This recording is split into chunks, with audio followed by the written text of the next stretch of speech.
So as many of you know, I love to fish with a hot box. You know, it just gives you so many advantages.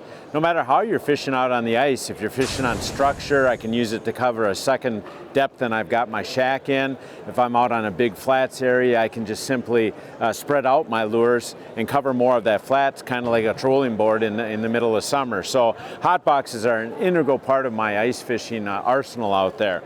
The cool thing is they keep upgrading it, and that's obviously really good for us ice anglers.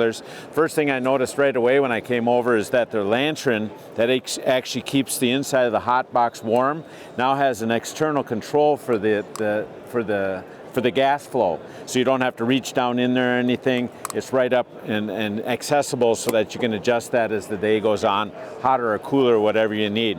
The hot boxes themselves have been so good they didn't have to really change the functionality, but they got the cool new stickers on them, giving them a nice new look to that. As far as the rods that I use on the hot box, I'm a big snare rod user. I just really think that they've got the perfect action to allow a fish to bite, me to see that from a distance, get out there, but that limber tip kind of keeps them on the hook, doesn't really indicate to them that they're being hooked.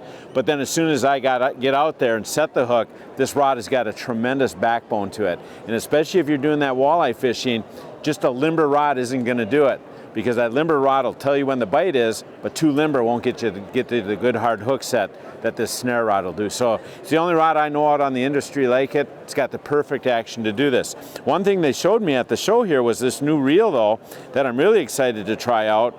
And basically it's a double drag reel. You can take and set the back drag here so that when the fish grabs this and starts to bend the rod over, then the drag slowly starts to let out, so that fish can move away and still not feel much. But as soon as you get there and you turn the handle at all, it switches to the regular drag so that you get all that strength to set the hook. So some new things for the hot box. I'm a big user of it. I love using the hot box to spread out and cover different areas.